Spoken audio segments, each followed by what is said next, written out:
बघा, कांदा घेतलेला आहे, लसूण घेतलेला आहे, अद्रक घेतलेला आहे, कोथिंबीर घेतलेला आहे, टोमॅटोज एक घेतलेला आहे आणि 4 हिरवी मिरची घेतलेली आहे.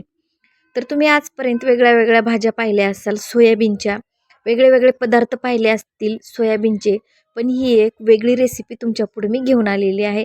100% तुम्हाला आवडेलच. तर सुरुवातीला 3 ते 4 टेबलस्पून ऑइल घेतलेला आहे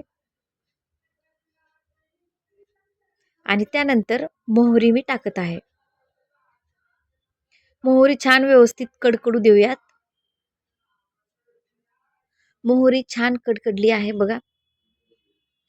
आणि त्यानंतर जे सोयाबीनच्या वड्या आहेत ते आपल्याला 10 ते 15-20 मिनिट पाण्यामध्ये भिजवत ठेवायचे, ज्यामुळं ते छान फुलतील आणि व्यवस्थित कडक राहणार नाहीत, व्यवस्थित मऊ होतील.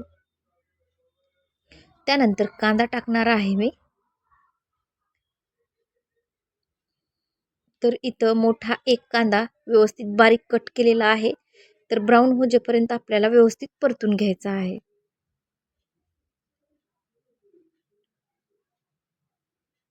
रेसिपी तुम्हाला नक्कीच आवडेल. आवडल्याच्या नंतर कमेंट करा, लाईक करा, शेअर करा आणि सबस्क्राईब करायला विसरू नका. मला सपोर्ट नक्की करा.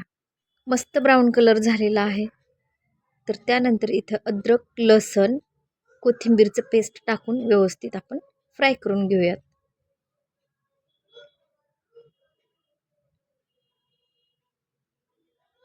त्यानंतर छान फ्राय झालेला आहे. त्यानंतर टोमॅटोज टाकत आहे मी आणि एक पत्ता टाकलेला आहे, बघू शकता तुम्ही, आणि टोमॅटोज टाकलेला आहे.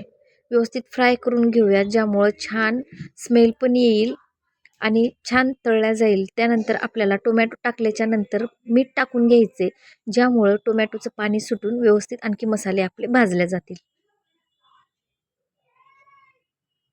सगळे मसाले बऱ्यापैकी भाजलेले आहेत. तर इथं आपण जेवढे पण मसाले टाकून घ्यायचे आहेत, सगळे मसाले टाकून घेऊयात. जेवढेही तुम्हाला खडे मसाले टाकायचे असतील ते. धनिया पावडर टाकून घ्यायचे, जिरा पावडर टाकून घ्यायचे, त्यानंतर काळा मसाला टाकायचा असेल तर टाकून घ्या. त्यानंतर लाल तिखट टाकायचे, हळद थोडी टाकायचे, मीठ चवीनुसार टाकायचे आणि व्यवस्थित मिक्स करून घ्यायचं आहे. तर जेवढे पण मसाले मी तुम्हाला सांगितलेले आहेत, हळद थोडी टाकून घ्यायची. तर सगळे मसाले मी सांगितलेले इथं टाकून घेतलेले आहेत आणि व्यवस्थित मिक्स करून घेऊयात.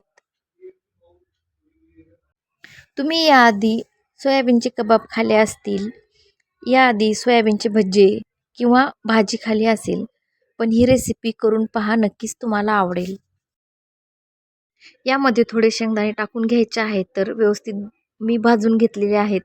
त्यानंतर त्या शेंगदाण्याची वरची साल आपण काढून घेऊयात आणि मिक्सरमध्ये पेस्ट करून घेऊयात. तर मिक्सरमध्ये कूट करून घेतलेलं आहे. तर ते कूट आपल्याला यामध्ये टाकून द्यायचं आहे.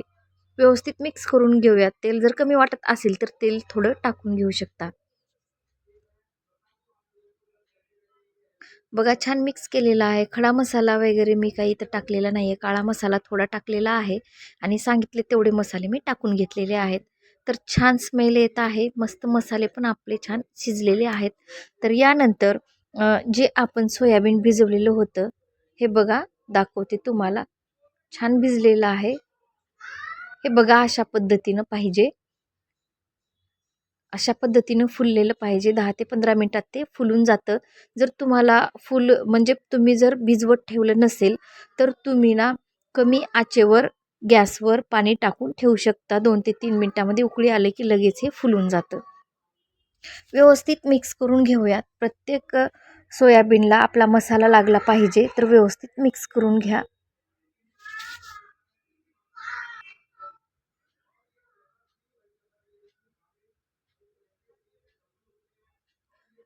मला सबस्क्राईब करायला विसरू नका आणि बेल आयकॉन प्रेस करा, ज्यामुळे माझे नवीन नवीन रेसिपीज तुमच्यापर्यंत पोहोचतील. बघा, व्यवस्थित आपल्याला मिक्स करून घ्यायचे आणि या ठिकाणी तुम्हाला जर ग्रेव्ही करायची असेल तर तुम्हाला पाहिजे तेवढं तुम्ही पाणी टाकू शकता. पण हे मी सोयाबीन फ्राय केलेलं आहे. जसं चिकन फ्राय करतो, मटण फ्राय करतो, तसं सोयाबीन फ्राय केलेलं आहे. तर मी यामध्ये पाणी टाकणार नाही आहे. तुम्हाला पाणी टाकायचं असेल तर थोडंफार तुम्ही ग्रेव्हीसाठी 1 ते 2 वाटी पाणी टाकू शकता आणि त्यानंतर तुम्हाला मीठ वगैरे जेवढं पाहिजे तेवढं तुम्ही टाकून घेऊ शकता. कशी रेसिपी वाटली नक्कीच कमेंट करून सांगायला विसरू नका. बघू शकता तुम्ही मस्त रेसिपी झालेली आहे.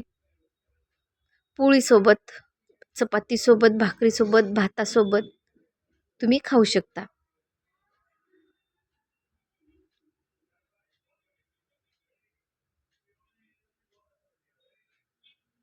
आणखी एक कमेंटमध्ये हे सांगा की तुम्हाला आणखी कोणती रेसिपी मी बनवून व्हिडिओ बनवावा असं तुम्हाला वाटत असेल तर नक्कीच कमेंटमध्ये सांगायला विसरू नका.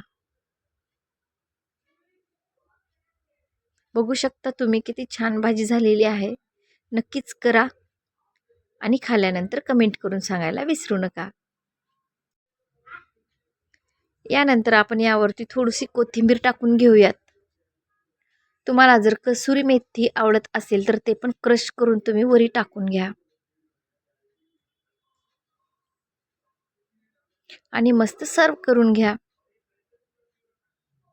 तर मस्त राहा, मजेत राहा, आनंदी राहा, नवीन नवीन रेसिपीज पाहत राहा आणि बेल आयकॉन प्रेस करायला विसरू नका, ज्यामुळे माझे नवीन नवीन रेसिपीज तुमच्यापर्यंत पोहोचतील. आणि यावरती आपल्याला 1 मिनिट झाकून ठेवायचं आहे, ज्यामुळं मसाले सगळे शिजल्या जातील. तर भेटूयात अशाच एका नवीन रेसिपीसोबत. तोपर्यंत मस्त राहा, मजेत राहा, एन्जॉय करा. Thank you.